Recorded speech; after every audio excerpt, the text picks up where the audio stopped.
Yeah.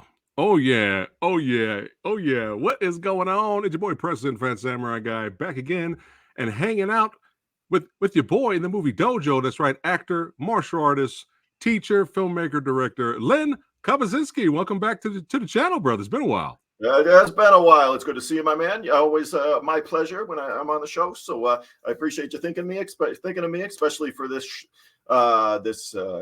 film. It's one of my all-time favorites. Not without its flaws, but definitely one of my all-time favorites for various reasons. And we'll get into those later, I guess. Yes, yes. This will be a spoiler review discussion, just giving everybody a heads up of The Accountant.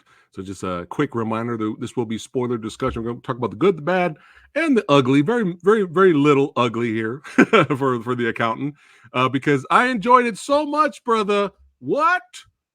I got the 4K. I had to get The Accountant on 4K. I had to do it. I enjoyed it that much. But we will talk about all of the bells and whistles. But thank all of you badasses for chiming in, watching this live. We really appreciate it. And I just got to blow up the man here, the legend. Look at this background. I don't think you have enough trophies, brother.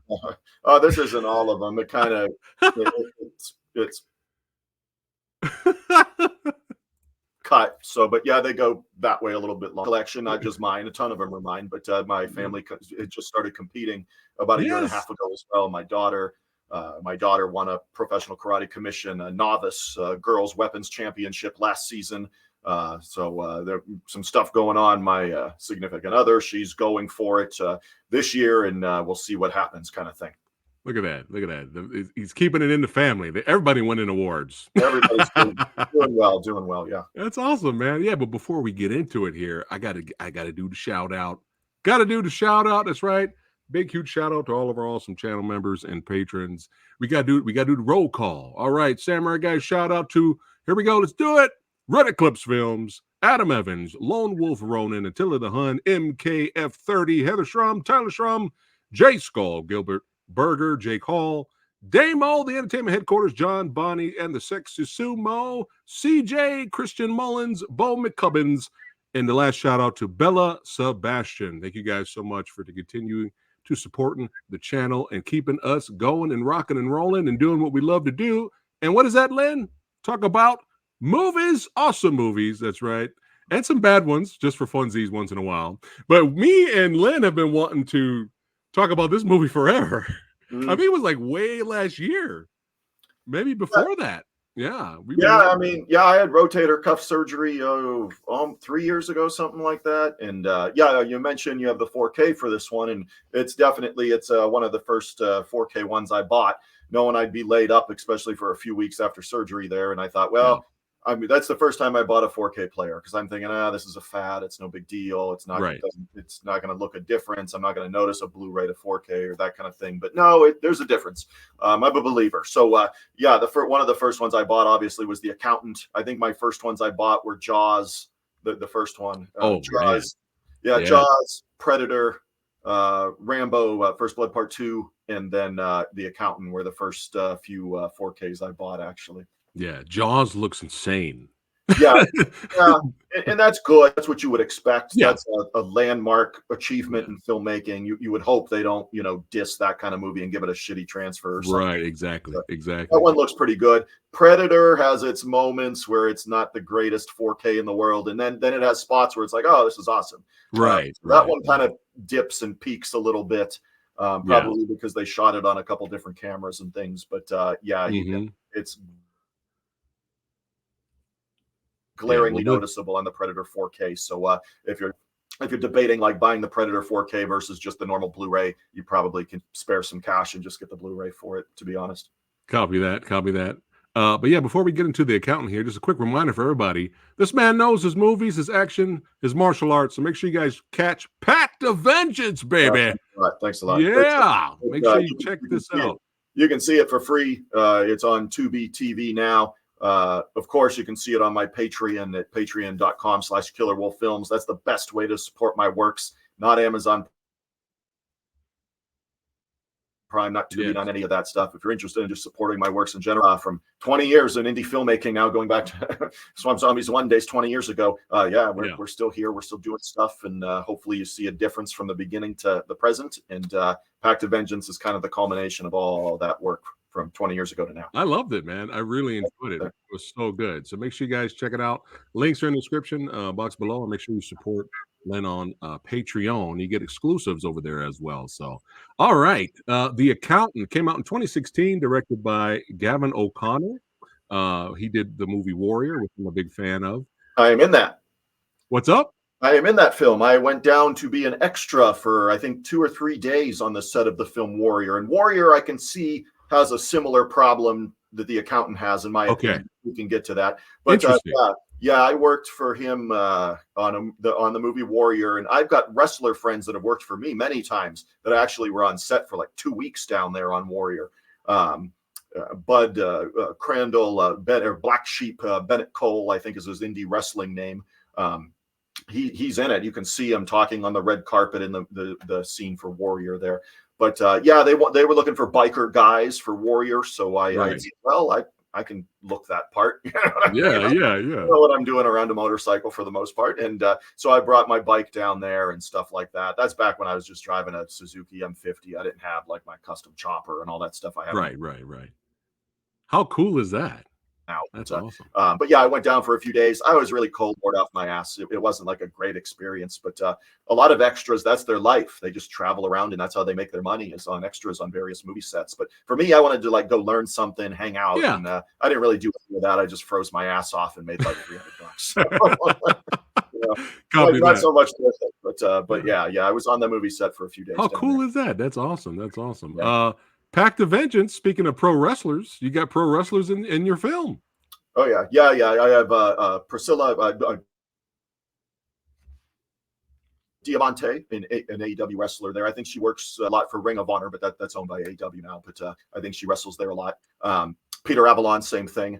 Peter wrestles a lot, I think, for Ring of Honor, but he's one of the AEW like originals from like the beginning when they started a few years back, 5 years ago, something like that. Right. So they're in it. John Michael Thor is in it. The late Leo Fong, I miss you so much, buddy.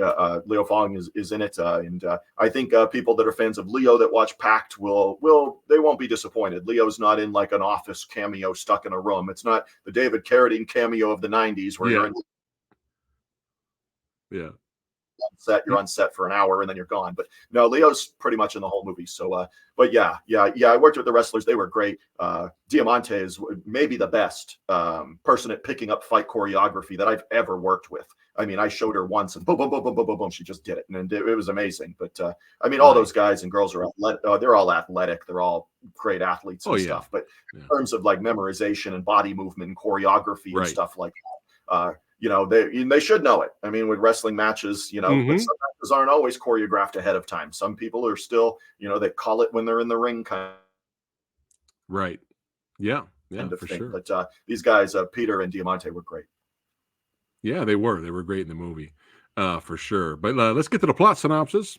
For those of you who are watching who have not seen the movie, Christian Wolf is a math savant with more affinity for numbers than people behind the cover of a small-town CPA office. He works as a freelance accountant for some of the world's most dangerous criminal organizations, with the Treasury Department's Crime Enforcement Division, run by Ray King, starting to close in. Christian takes on a legitimate client, a state-of-the-art robotics company where an accounting clerk has discovered a discrepancy involving millions of dollars. But as Christian uncooks the books and gets closer to the truth, it is the body count that starts to rise. Yes. Now, I'm going to be honest, Len. When I saw a few like TV spots, not the really cool trailer that I took footage to make the really cool intro for this episode. But it was like there's a few TV spots, and I was like, "What the hell is this movie? What is this?" They showed him sitting down, moving his eggs, make sure everything's even. Then you see a quick shot of Ben Affleck with a gun, and then it was over. And I was like, "Well, what is that movie? I don't know what that movie was," because it was like these really quick, brief TV spots, and I didn't bother going to see it in the theater because the mini trailers and stuff, the teasers, didn't really wow me. I didn't really know what it was. No, they did a poor job on that, to be honest. And a lot of times when we see movies that just don't work, sometimes they don't work because they're big budget movies and they're just not good. Right. You know what I mean? But then you've got something like this that I think is really, really good for the most part. And then it just gets a weird campaign where is it an action movie? I mean, if they're playing it as an action movie, I guess they're going off of the Batman stuff he was doing, close to around this time anyways, right? He was Batman around this era. Yeah. But even that, they sold this movie short. This movie is much, much, much more than just your run of the mill action movie kind of thing, in my opinion. Right. And no, well said. And I a couple of, it was like, I don't know, maybe a year or two later came out.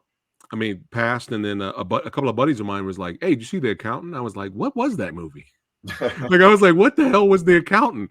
And then he was like, "No, dude, it's legit." I was like, "What?" Yeah. The Accountant's legit. Okay. Finally watched it, and I was like, "Dude, what the hell, man?" I actually got a little mad. Like, I was like, "Why is nobody talking about this movie? Why? What? Where has this movie been my whole life?" Like, I was like not expecting at all the action. I mean, this is not a nonstop action thrill ride. This is not The Raid or anything like that. Mm-mm. This is a crime drama thriller at its core.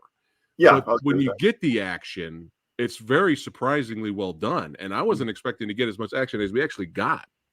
So I was blown away by it. I couldn't believe it. Yeah, it's a weird trailer and advertising campaign for this one, and hopefully they've learned a lesson because there is apparently a sequel like in the works. I know it was in the works, then it kind of stopped. Then I think it's in the works again. Character Ben Affleck, and we can get to the acting in a bit, but I mean the acting. I think this is my favorite role of him, and I'm not consider myself this giant Ben Affleck fan, but this one again. The autism angle, that kind of stuff. And we'll get to that because I have a little bit of experience in that stuff as well, having a 15-year-old son with autism. But so you can tell this movie's close to my heart in a lot of ways. But I think the advertising campaign was weird. I don't think it did it any favors. People didn't know what it was. And if it would have picked crime action thing, maybe people would have went and saw it. Or if they would have went the other direction and said, this is a crazy action movie. Maybe people would have, from what they did, nobody knew what it was forever until word of mouth started getting out and it got to home video and people like, did you see that? I missed that in the theaters. Where'd this go? Or where'd this come from? Yeah. And exactly. It reminded me of a really strange horror movie that came out like 15 years ago, had a wild advertising campaign, and it was about a giant alligator or giant crocodile or something like that. I'm trying to think of the name of the film, but anyways, it was set in Africa. And it was like about Gustave or something, this mythological, crocodile creature. Yeah. I think I know which movie you're talking about. Well, the trailers, to make a long story short, the trailers are all made up to be like a killer. You think it's a human. They don't mention an alligator. You don't see an alligator or crocodile or whatever. You don't see anything. Just this person's killed hundreds of people throughout the years in Africa and stuff. Really crazy trailer. Look it up sometime. If you just look up alligator movie from 2007 or 6 or whatever it was. The advertising campaign is crazy for it. And it reminded me of something like this is, wow, you don't know what you're watching. And then you get there and see it and you're like, holy crap, this is not what I thought it was going to be. Yeah. And sometimes, obviously, I wish I was like Andrew here. He says, awesome movie, loved the action. The pacing was well done for having flashbacks. But right here, Eric, I meant, hello, friends. He says, saw this movie in the theater and was not expecting the action I got. So I wish I saw it in the theater. But sometimes, going in blind, you kind of have a better experience, like wow. You know what I mean? Like not knowing what to expect. Sometimes you have a better experience watching a movie. Yeah, at my house at Christmas time, my kids got a projection screen. Obviously it's not as big as a movie theater, but they got a projection unit and a projection screen and stuff like that. And so I mean, we just watched Rad on it. I didn't see Rad in the movie theaters. I would have been 10 or whatever, so I probably should have, but I didn't. That kind of allow you kind of generate that experience as much as you can, kind of thing. But it would have been a good one. But I mean, mean, if we talked about films we wish we would have seen in the theater and didn't, I mean, hell, I could list off 100 movies I would have wanted to see in the theater and never got the chance. And, you know, Yeah. with COVID happening, the theater near my home, they brought back certain films, older films for certain runs. You know, Right. Raiders of the Lost Ark came back for a couple of weeks. Jaws came back for a couple of weeks. I mean, I wasn't even, you know, I think I was 1 year old when Jaws came out. So I got to see that on the big screen and Oh, stuff. And how those are good cool. experiences. I've seen Jaws on the big screen a couple Yeah. times. But yeah, those kinds of films came back. Big Trouble in Little China played. All these films that, you know, came back and played the theater. And I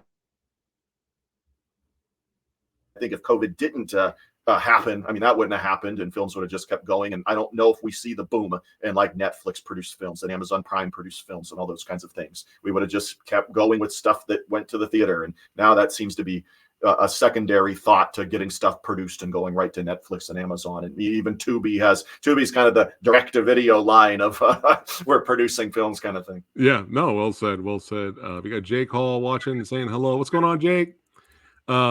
Jeff down here says this director made Warrior, which will make any film he makes next a downgrade.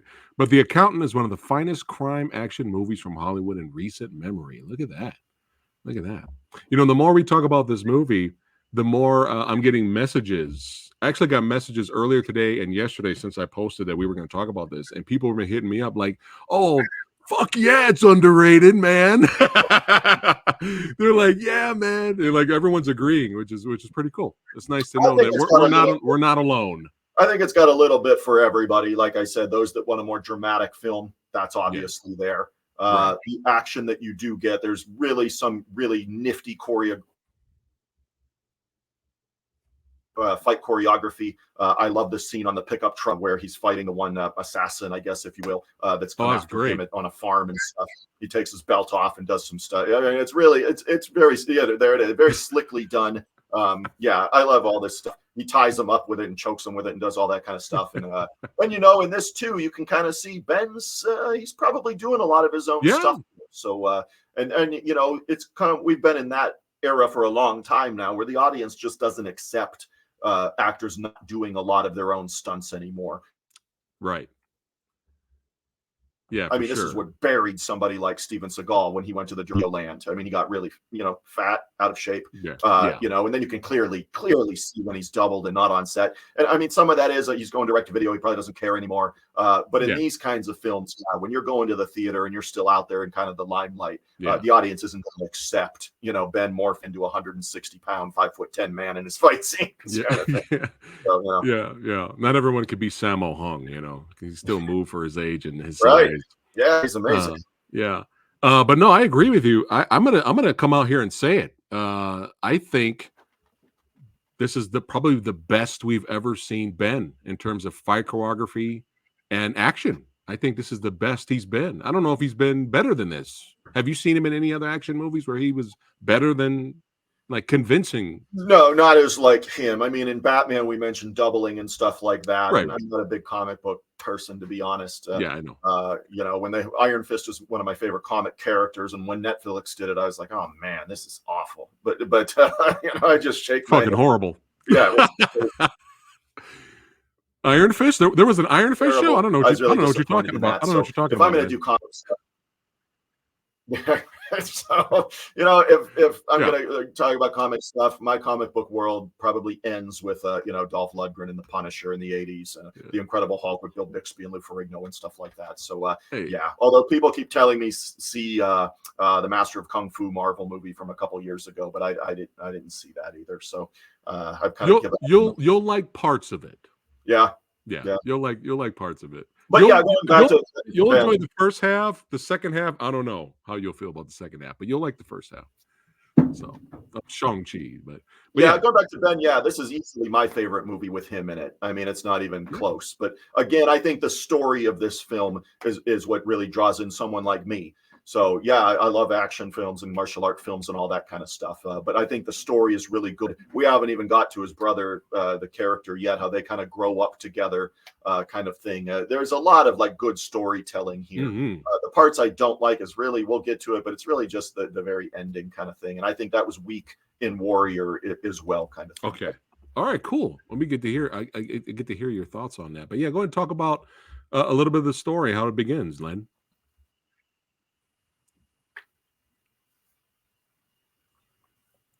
Len, go ahead and talk about the Oh, I'm beginning of. sorry, you cut out on me there. Yeah, go ahead and talk about the story a little bit, how it starts in the beginning. Oh yeah, yeah. We have Ben Affleck as a child who's autistic, and he's putting together a puzzle. But what we don't really see until he gets done is that he's actually putting it together upside down, kind of thing.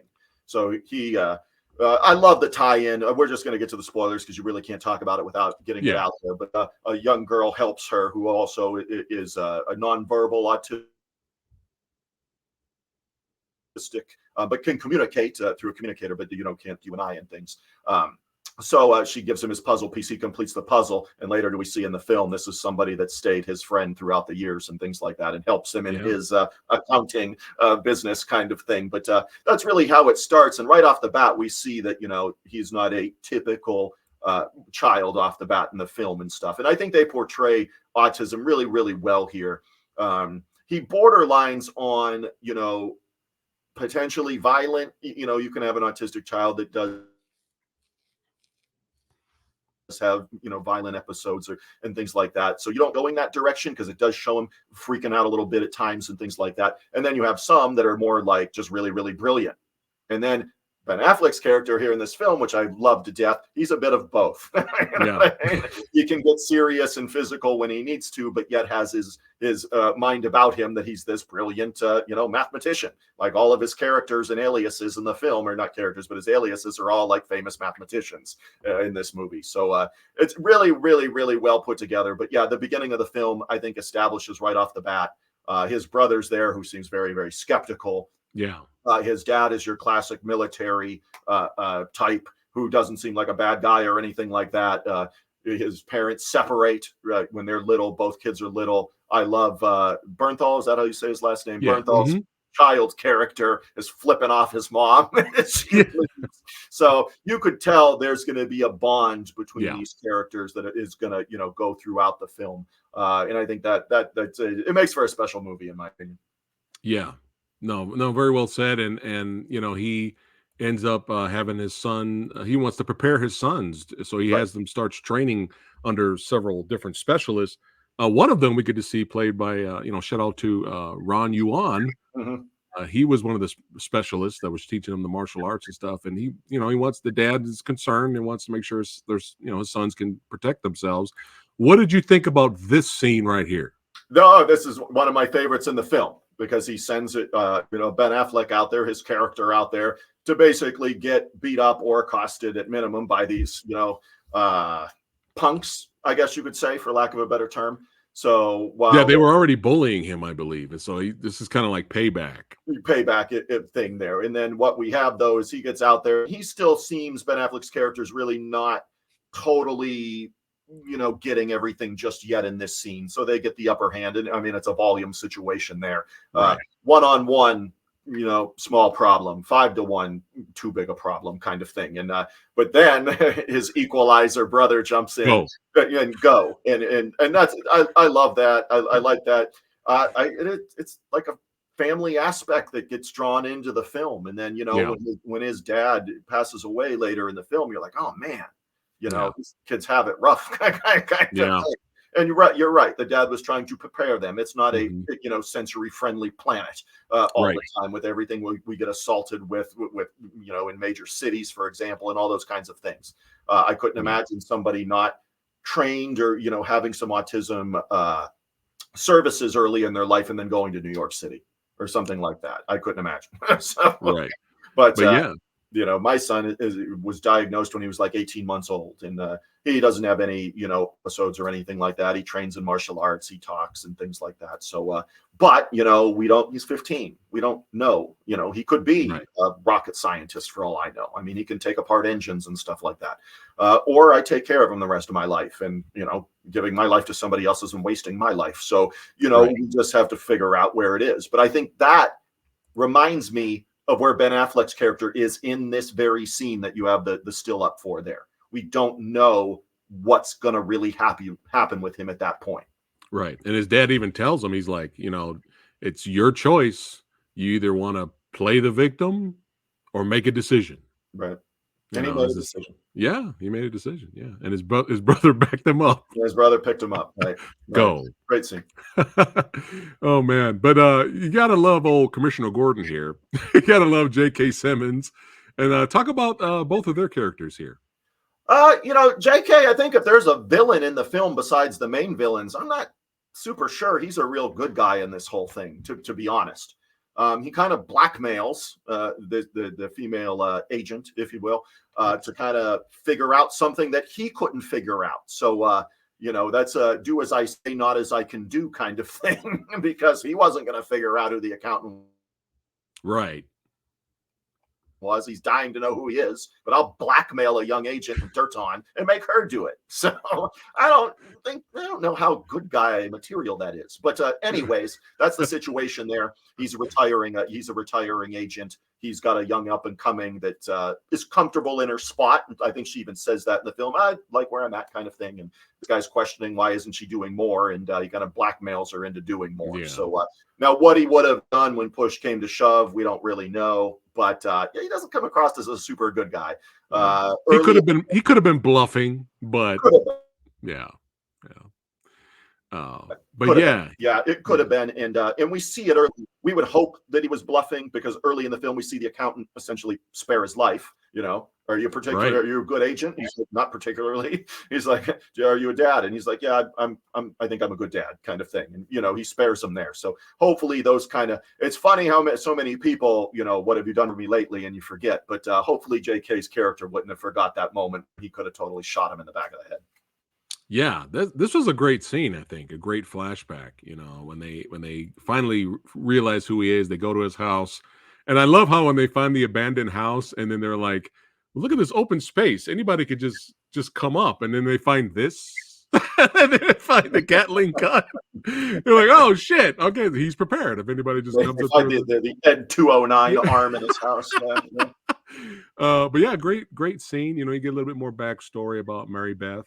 And and she, she's like, with all due respect, sir, I don't think what hard times. I'm paraphrasing. Right. And then hard times. You say hard times. I think the American dream. Hard times, baby. That's one of the best promos ever. But go ahead. Ever. Yeah, ever of all time. But yeah, he talks about, he's like, well, actually I do have some experience with hard times and kind of a failed career, talking about his background. And the informant ended up ratting on the mafia kingpin, did not, obviously he got let out. J.K. Simmons' character was supposed to protect him. He didn't protect him. He ended up getting killed on the outside. And he feels guilty about that, And that was one of the reasons why Ben Affleck's character, who became he probably should his friend, it's like I said, I'm not so sure. It's true. He's a good guy. Yeah. No, you're right. Francis Silverberg was the character's name, who played by Jeffrey Tambor. Yeah, Tambor. He was friends. He made friends with Ben Affleck's character, Christian, inside. He not only makes friends with him, though, he's teaching him stuff inside. Mm-hmm. He's going through, hey, if I act like this, and this is, helping, Ben with the autism and stuff symptoms. He's, hey, I'm acting like this. And he's like, what? And he's like, no, and you're frustrated. This is what it's like to see someone that's frustrated. Yeah. Yeah, for sure. Or this is somebody that's angry. You know what I mean? He goes through like emotional instances with Ben. So he recognizes that when he gets out. But he was also the one that if you go through with this and go out into this world, in this accounting world, you don't come back, kind of thing. Right. So he says. Yeah. But Ben got attached to him. So that was one of the reasons. Once he died, Ben was like, I'm breaking out of prison. Yeah. I'm going after these guys. And that's when we have the flashback of him just taking everybody out. And J.K. Simmons gets caught in the crossfire. And what a great scene. I love how it was framed, too, how you barely saw Ben behind him. Christian's character holding a gun on J.K. Simmons' back of his head.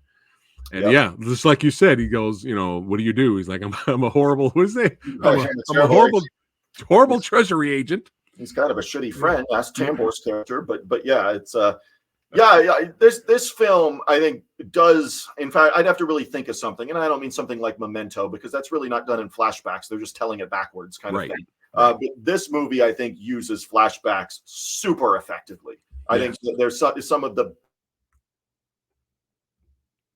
best usages of flashbacks I know in a Philly, and I'm sure people can chime in with other ones they thought. But I don't mean just the whole movie's a flashback and you're just storytelling. That's what, like I Right. said, like a Memento or something like that would be. But this one, as its narrative plays out, the drop-ins of flashbacks I think are extremely well done in this movie, and I really think add and really make it a good movie. Oh yeah. Oh yeah. But yeah, he's all like, "Are you a good dad?" And he's all like, "That's the only good thing I've done in my Yep, whole life was be yep. a good dad," and he lets him live. I can relate to that. I Yeah. think I got that part right. That's right. That's right. Showing your kids movies like Rad. You're doing it right, Len. You're raising them Oh yeah, right. my kids love Brad. My daughter loves Jim Cotta, and I mean all these kinds of things. So yeah, I try to do parenting well Yeah. with them, but yet still let them watch Trolls or all the stuff they've liked, Yeah.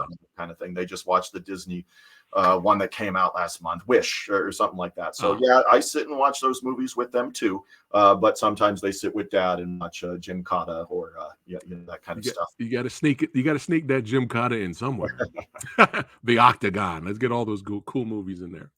But yeah, so he gets brought in this robotics company, Mhm. and someone's stealing money. Hey, we need you to help us find out who's stealing the money. And then when he finds out, then John, like, I mean, John Lithgow is a Yeah. legend. He's a Yep. legend, but when he walked in, he was like, "My friend killed himself. That's a good. Who stole the money?" John Right. Bernthal was brought in. His character was brought in, Mm. to kill his friend. Yeah, it was And he fun. was all like, I don't care about the money being lost. You're done. And then Ben's like, I have to finish. But I was just kind of like when he said That's that when a he good said that, imitation. I was like, well, I wonder who the villain is. Right. And I don't think they tried to really hide that, in my opinion. I don't think in storytelling they were trying to hide that Lithgow was the villain kind of thing. I think we got a grasp on that kind of thing. Yeah. But you're right. Now he hires the Punisher, right? Bernthal's character to come in, kill his friend, get him out of his half of the company or whatever, stakes he had in it kind of thing. And him and JK, parallels being shitty friends. Both in, him more directly killing his friend, maybe JK a little more indirectly, but so I think that's the character that we don't see enough of on screen is the Bernthal character, I think. And this is Ben's movie, don't get me wrong, and it should be. His character is much more fascinating in my opinion than Bernthal's character, who's just like the tough little brother. He's but yeah, he comes into play. He takes out his business partner there, Lithgow's business partner. And then we get the great scenes where he's doing Ben, the accountant, is doing all the math on the board to track where everything is. And I just love that scene. I think you're coming from somebody that I would suck at algebra. Algebra doesn't make any sense to me. When you have numbers and then you mix letters in with it of the alphabet, I'm just like, this doesn't make any sense. No. Now you give me geometry. I'm pretty good at geometry. Geometry makes total sense to me. Angles and all that all makes sense to me. But algebra, I would tank. I got an A+ for weightlifting in high school. that was a long time ago. But yeah, you're fired. I don't know how good I was at in high school. Yeah. Oh, Lithgow's character is, I'm so sad. You're fired. Get out. And of course, Christian, Ben's character is like, something's up. But then the thugs come calling, and they bum rush the nice sweet the farm family, the couple that Ben helped at his accountant place. And that was a mistake. And man, Ben was like, "Where are you going?" He's like, "Wait, hold on. Where are you going? Nobody It's driving." like the fight action in that scene. I think the thing that's awesome in that scene is where he has his, which almost looks like an Arctic sniper. I'm not sure what kind of rifle it is. I'm not a gun expert, but it looks like it might be an Arctic sniper rifle. But anyways, Ben's a ways out kind of thing from his target, and the one guy's looking through the window. The not dad, but you know who I'm talking about. The older guy in the scene. He's like, no way does he hit that. Not in a million years. And then boom, boom, and then Ben waves to him. I just think that's great. Yeah, little things like that, man. It Yeah, is. yeah, It's that character. Yeah, yeah, I just find that scene amusing. yeah. But he was like, "Where you going? No, hold up. You trying to? I like this couple. You gonna try to hurt this couple? No, hold on." And we had a really cool, a little action Yeah, and he makes sure sequence they don't. here. And he well, even the male, the older male out of the couple there, he gets in on the action and grabs the guy doing the steering wheel and stuff. So he Yeah, doesn't just sit by and don't do anything. He jumps in on the action as well. And then they go flying off the truck and have their cool little fight scene with the belts and everything like that. And yeah. I love the shock on the guy's face. He's just like, "What the fuck?" Like he like questions himself. He's like, "Wait a minute. I keep trying to attack this dude. It's not working out." No. Of course, Christian gets the, "Why are you here?" And he's like, "Well, we were sent to kill you and his temporary coworker at the robotics place." Oh, Uh, yeah. yeah. Another good scene where he goes to save her in that apartment. Is it Oh, something? so great. And then he's like, he defeats everybody, gets in there and into the bathroom. He's like, we should go. Yeah. Like, obviously, you shouldn't stay there, but he's like, we should go. Yeah. Yeah. I love But it. yeah, His character. action's so well done here. Yeah, it's Smooth, really, yeah, it's straight awesome. to the point. Uses his surroundings. But yeah, the fight in the back when he shot his way through, got to the bathroom before they took Anna Kendrick out. Mhm. I love the choke slam on to the bathroom Yeah, sink on the here. sink. Boom.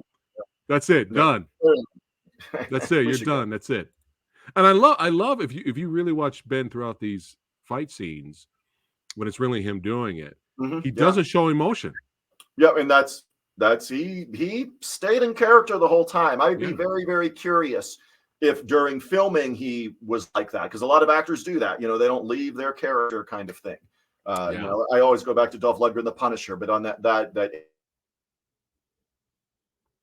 80s film, they even said Dolph just was Castle. They'll shoot. If he was at craft services, he was Frank Castle. If he was on Oh, set going to wow. the park, he was still Frank Castle. And then, he stayed in character the whole time. I could see Ben probably wanting to do something like that, because I think this would be a really hard character to come in and out of all the time. Yeah. But who knows? Yeah. No, well said. And I'm smelling another future review here with me and Len talking about Dolph's The Punisher. I think we're Oh, going to have to revisit that, Len, in the I would future. love that. I Yeah, would let's do absolutely it. love that. I Let's would love do it. that. There's so much I like in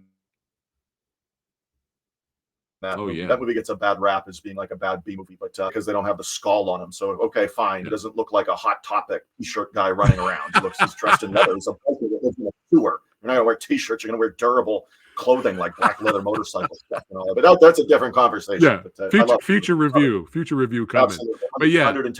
Don't do it without me. Yeah. Oh no, we will. I'm gonna do it. Yeah, we got to do that one together. But yeah, stealth tactics, gun shooting, choke slams on bathroom sinks.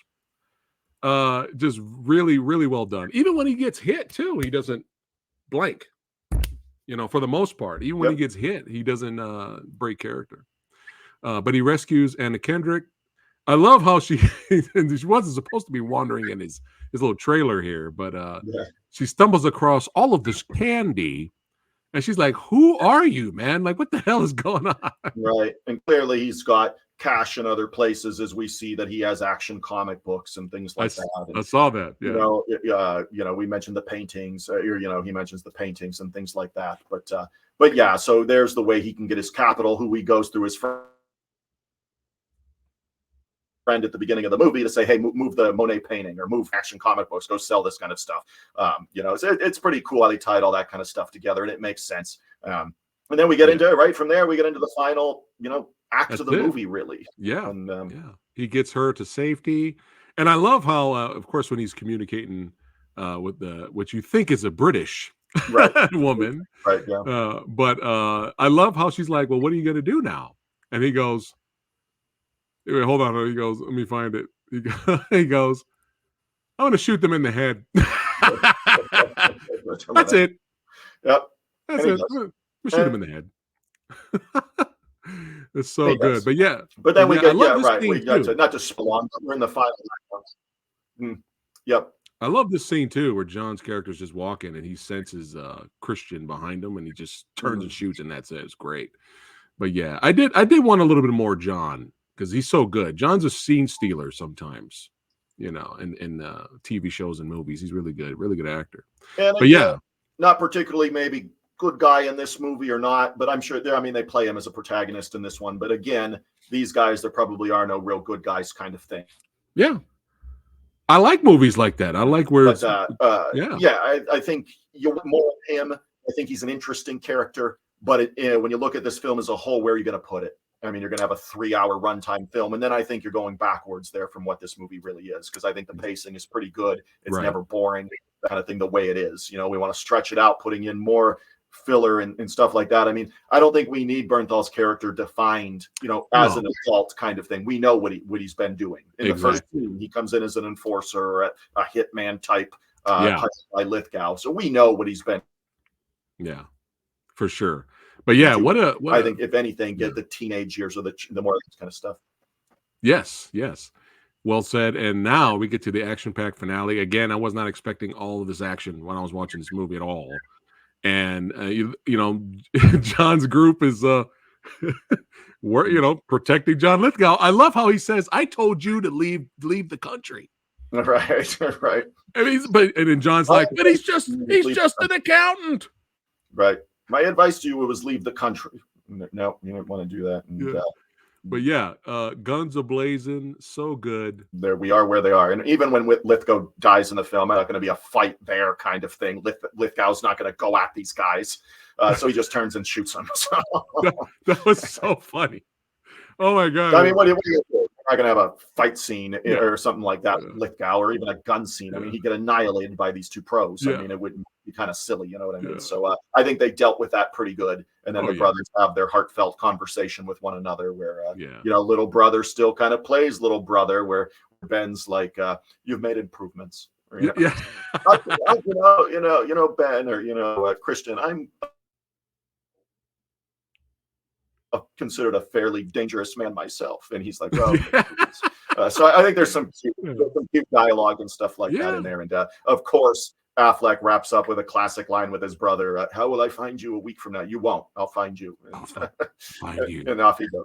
I'll find you. Yeah. And off he goes. And then really, in my opinion, and I know we're wrapping up here, but in my opinion, that's where the movie should end. Okay. I don't like the painting ending with Poppy from Trolls or whatever the actress's name is there. I don't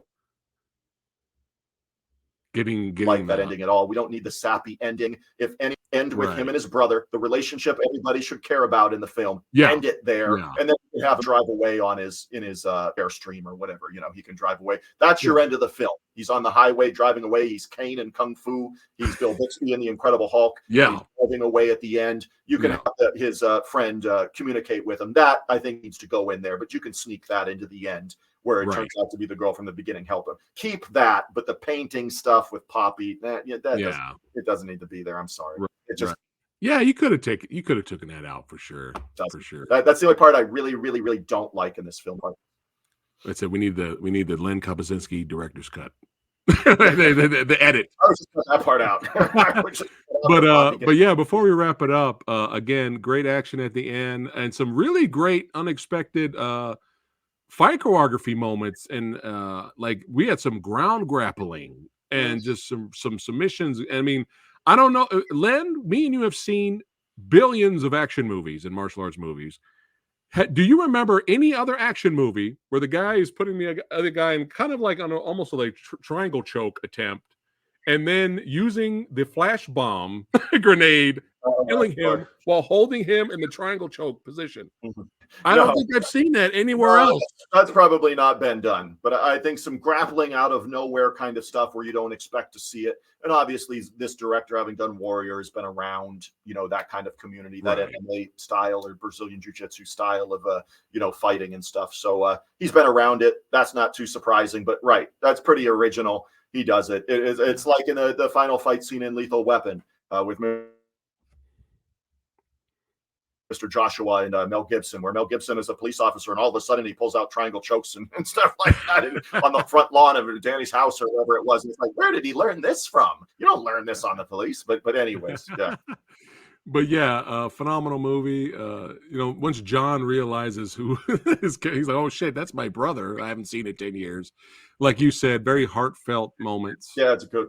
back and forth between both of them. And I do agree, Len, that John Lithgow's death was fucking hilarious. You know what made that death funny? It was just quick and to the point. Yeah, And then right after that was John's face expression. Like he's just like, "Oh my god," that was so funny. But we're getting ready to wrap it up here in a second here. but you know, Quick Ben, thoughts. unemotional. Boom. Yeah, yeah. Uh, love the movie. Quick thoughts, Len. You mentioned it earlier. Are you down? Are you really down for a sequel, or Yeah. would you rather have been one and done? No, I think this can lend itself to a sequel. I'm at least interested. I Okay, mean, I did a movie called Swamp Zombies 2, for God's sake. I mean, if something comes out that's interesting or something different, you know, we don't want to lose the core characters and who they are. right. And I don't think if it's the same director, which I'm not aware if it is or not, I don't think you know that part that we love most. If it's one scene in this film that's not an action film that I think will endear your heart when you watch it, and it's right off the bat that I think draws you into this movie even more, it's when we first see Ben at his accounting place talking to this older couple about doing their taxes, and they're thinking, "Oh man, this is going to make us broke." And then he talks to them, "So you're in the company truck." Or Right, how right. big is well, I just do this out of my kitchen or whatever. You mean the home office? And he's telling Yeah. them how to, like, you know, get better tax. I think that's an endearing scene. I think you'll like his character right off the bat after that. But I got to be wrapping up here. But thank you so much for thinking of me on the show. Let's do Punisher with Let's do Dolph the Lundgren. I would Punisher. love to be Yeah. on that. And I own the Japanese Laserdisc copy of that. Ooh, you got to As show it well. off. Little bit more, a couple more martial art moves and stuff in that version that we don't really get in the Ooh, American version. The okay. New World Cinema version, or whoever released it, New Line, New World, whatever it was. I think it was New World. Nice. Yeah. Whoever went under, because they were putting out Dolph Lundgren's The Punisher along with Dead Heat, another movie that I could talk about for an end. But that's another time. Love Dead Heat. Get Yeah. out of here.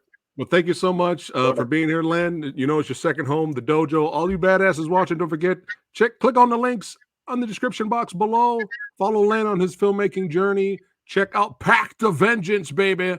It's ridiculously entertaining. You will enjoy it. It's got everything you want: violence, action, comedy, pro wrestling maneuvers, blood, guts, and heart. That's right. Make sure you guys check that out. And until next time, me and Len are going to be doing the Punisher. We're going to do that. And got some more special guests on the podcast coming up this Sunday and Monday. And don't forget Versus. The next episode of Versus is Tuesday. We're doing Yes, Madam versus Righting Wrongs. Two Cynthia Rothrock films head to head. So we'll see you guys then. Len, thank you so much, brother. All right, guys. See you on the next one. Take care.